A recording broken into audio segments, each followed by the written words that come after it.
전남 곡성의 한 농장에 중년 남성이 찾아왔습니다. 남성은 농장주와 긴 대화를 나누는데요. 하지만 그날 이후 50대 농장주가 흔적도 없이 사라졌습니다. 오늘 사건 연구소의 키워드는 사라진 농장주입니다. 자, 2019년 바로 이맘때 벌어진 사건인데요. 전남 곡성의 한 농장주가 갑자기 자취를 감췄다. 2월 15일이었습니다. 농장에 일을 하러 간 남성이 밤이 되도록 늦게까지 들어오지를 않는 겁니다. 근데 당일날 오전까지만 해도 농장에서 일을 하는 걸 가족들이 봤기 때문에 어떻게 된 일인지 밤새 기다리다가 아침에 결국 경찰에 신고를 했고, 수사에 나선 경찰이 주변을 뒤졌는데 근처 폐교에 차량이 발견됐습니다. 그 남성이 발견된 건 아니고요. 근데 충격적이게도 그 차량 뒷좌석에 굉장히 많은 혈흔이 있었습니다.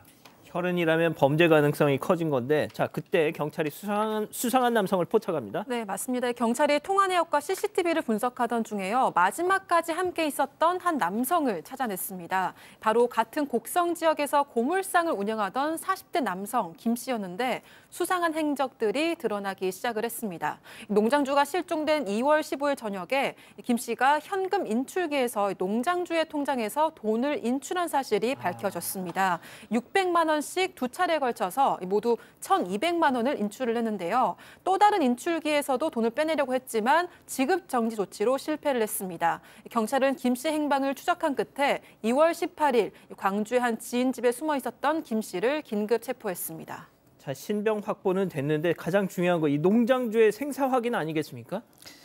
네, 김 씨는 맨 처음에는 이제 경찰이 아무리 추궁을 해도 완강하게 묵비권을 행사를 했어요. 근데 이 차량에서 다량의 혈흔이 나왔잖아요. 그래서 경찰은 단순히 납치 감금인 것 같지가 않고 이게 살인의 가능성이 높다라고 판단을 했습니다. 그런데 그 후에도 김 씨의 수상한 행적들이 계속 드러나는 거예요. 일단 예금을 했을 때 김 씨가 그 실종된 농장주의 옷과 마스크를 입고 쓰고 있었습니다.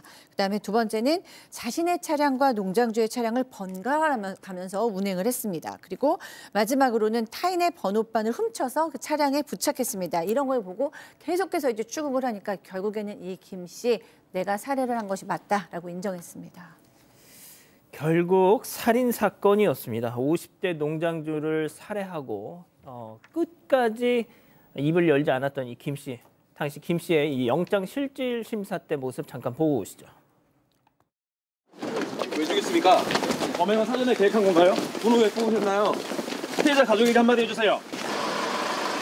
자, 박 변호사님이 2월 15일 그날 농장에서 무슨 일이 있었는지를 좀 설명해 주시죠. 자, 고물상 주인 김 씨 아니겠습니까? 농장을 지나가다가 이 농장에서 어떤 고철을 좀 발견했던 것 같습니다.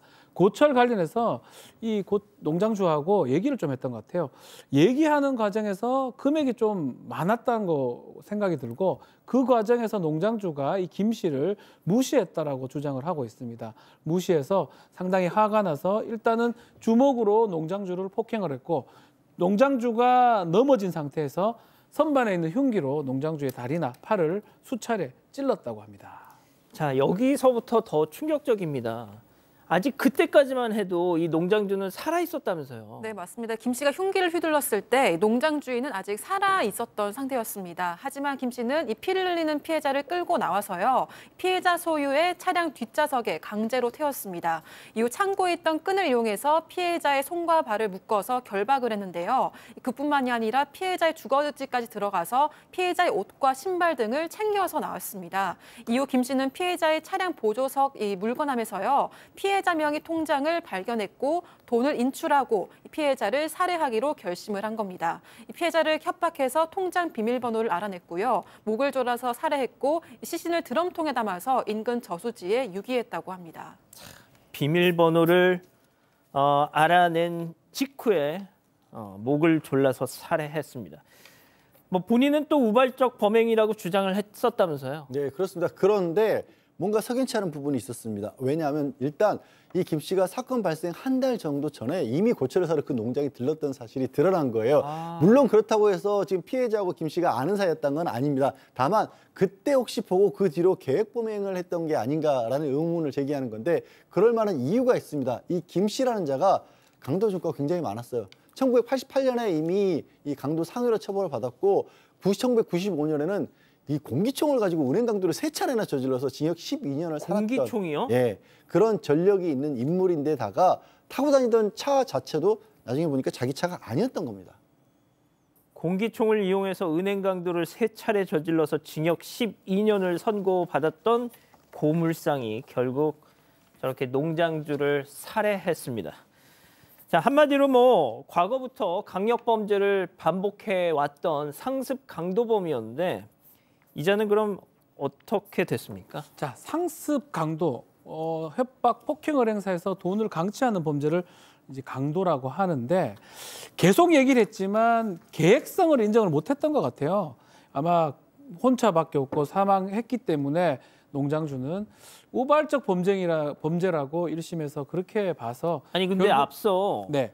그 뭐 한 달 전인가에 왔었다면서요. 그러니까 그런 부분이 뭐 범행 장소라든지 범행 대상이라든지 그런 것들이 싹 다 특정이 됐으면 계획범죄를 볼 수 있는데 우발적 요소가 있다라고 아마 봤던 것 같습니다. 그래서 징역 35년이 선고됐어요. 만약에 계획범죄였다면 또 이전에 강도 범행이 반복됐지 않습니까? 더 중한형이 선고됐을 건데 징역 35년이 선고되고 20년 위치 추적 장치 부착 명령까지 됐는데 항소를 합니다. 항소에서도 기각돼서 35년이 확정됐습니다.